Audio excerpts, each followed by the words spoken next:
Hi everybody, and welcome to our first Coach's Cat Chat of the year for the Linfield football program. Joe Stuart out here with head football coach Joseph Smith. Coach, how you doing today? Doing well, thanks. Yeah, and you guys are all of a sudden, here we are, pretty much three weeks into camp at this point, staring down week one next Saturday against Huntingdon. How does it change things in camp having this early of a week one, the earliest I believe in Linfield football history, and against an opponent that you've never played before and is pretty unfamiliar? Well, I think you might be right. I was trying to think if we played a game this early. It would have been a long time ago, maybe Western Oregon way back when, but it's different, as you mentioned. But exciting. You know, we're pretty excited to get going. The chance to go play a very fine team on the road, back in a whole different time zone. A little concerned about the humidity, but you know, it's going to be a great matchup. They're a good team, so we're pretty excited about it. For sure. All right, so let's break down the team a little bit now. On offense, you are lucky to return about 10 starters there on that side of the ball, but except for, of course, the big question at quarterback. Don't want to give anything away too soon, but have you guys picked a starter, or has there been 2 or 3 guys that through camp have really been able to impress you, still with over a week to go before, you know, sending them out there for that first game? Well, you know, as you mentioned, we've got probably more depth in the skill positions than we've ever had in a long time. A lot of experience. So, you know, we have not chosen a starter yet, and so whoever the guy ends up being, I know they'll do well. We've got a lot of talent around them, a lot of experience around them, and you know, Mr. Eaton and Mr. Schutz and Mr. Lawrence have done a great job. Those are probably our 3 guys that are still vying for that, and whoever it ends up being will do a fine job. Yeah, so how much of that does that provide a benefit for a first-year starting quarterback, knowing that everybody else out there knows exactly where they need to be? You know, your offensive line is going to be making the right blocks. You know, you've got 3 all-conference wide receivers and a couple all-conference running backs to work with. Does that, not a security blanket for a first-year starter, but just would it help them feel more comfortable on the field?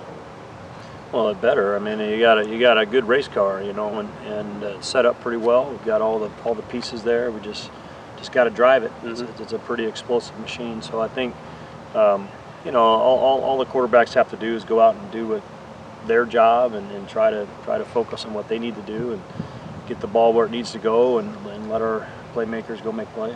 On the offensive line, that may very well be the best position group on the entire team right now. It's led by 2 preseason All-Americans, Julian Sears and Matt Metcalf. With those guys leading the way, and of course plenty of other returners on the offensive line, how can that group be tone setters for the whole team, but particularly the offense this year?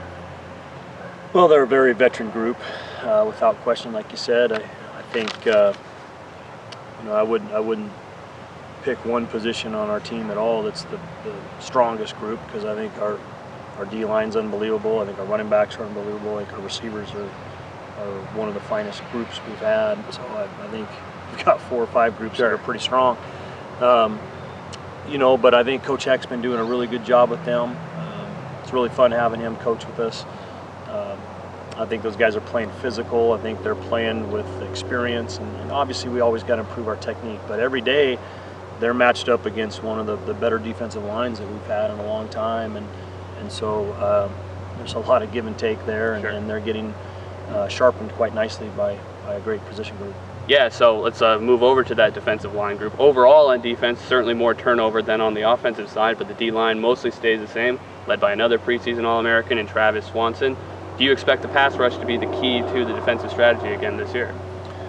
Well, it always, in theory, has been since probably the mid-90s, but we want that to be the case. You know, we want to try to create, stop the run, try to make you have to throw the football, and then try to rush the passer. So if we can do that again, we'll be very good on defense. The defensive line's very formidable, very experienced. They're both physical and fast, which is a great combination, and I expect them to set the tempo absolutely. Yeah, but then at linebacker, you did graduate a few there, but as maybe as deep as any group you had last year, do you expect to be able to have that kind of depth where, you know, you could easily see 3-4 guys go out there and not see much of a drop-off from the starters? You know, we did lose a lot there at that position, and you know, we're going to miss some of those guys. I think we have some very fine players coming back too that were in that rotation, and I expect those guys to play well. I just think they need some time, and they need some snaps to show what they can do. We're still trying to find the best combination of guys on the field together and try to put them in position to be successful. So I think that'll be an ongoing position a little bit as we see how they play. Really the only two on defense, besides the defensive line, that are returning are Ben Baxter at Monster and Caden B.G. Weatherby at Rover. Do you expect to lean on those guys pretty heavily in the backfield? We do. I think, you know, Coach Rombach's moved to the backfield to coach there, which is a change for us. He's been such a mainstay in our linebacking, you know, coaching our linebackers for so long. So he's doing a great job with the secondary, and as is Coach Lyons with the linebackers. But I think we're seeing some real development there. We've got a nucleus of really 4, maybe 5 safeties that are kind of playing those 2 safety spots. Have a really nice young, you know, I think the Rover position where BG's playing, we've got a little bit of depth there too, and the corners, you know, there's some talent there, and we miss Tyler and Tyler and, you know, and Wyatt. I mean, those are huge losses for us as a team, just experience and leadership. But I think our corners will develop as the season goes. That's really a concern, I think, just for everybody. You want to have good corners, because getting playoff games, that's who's going to decide the game. Sure. Any names to watch out for, particularly there at those 2 corner positions in the NFL safety? You know, I think Justin Fowle's been really developing nicely there, and of course Evan Fizzette and Mr. Phillips are solid players, and you know, Chance Sparks has been playing a little bit of corner for us, and he's doing a great job. You know, so it's a good group. They'll be fine. Finally, what are going to be, I mean, I know, as I mentioned earlier, still over a week to go before that Huntingdon game. What are going to be some of the things you're going to be looking for in week 1? Well, I think the things we just talked about, the formation of that secondary, you know, how they grow, how they develop, how they mesh. You know, they're not going to be perfect right away, but they'll be good as they start to play together. You know, defensive backfield, you got to develop that cohesion with your corners and safeties, and then how our linebacking core, you know, gels together as well, I think will be huge stories, and you know, how our quarterbacks play. That's just going to be an ongoing story till our veteran groups are going to do what they do. Our running backs are going to run hard. They're going to do great. Our receivers are very, very good, and our O-line's good, our D-line's good. So it's really those other positions, and then how we do in the special teams. I think the kicking game is always a concern early in the season. You just haven't had the amount of time to work on all the nuances of it, and you got different people in different positions. So I've always felt like game 1, game 2, that there can be giant plays in the kicking game that can really turn a game. So we've got to be solid there. Once again, the Wildcats open the season September 3rd down in Alabama against Huntingdon College in Montgomery. We'll have live audio coverage for you on the Linfield Sports Network, as well as the video stream Huntingdon will provide. Kickoff will be at 4 p.m. Pacific time. Coach, thanks for the time. Thank you.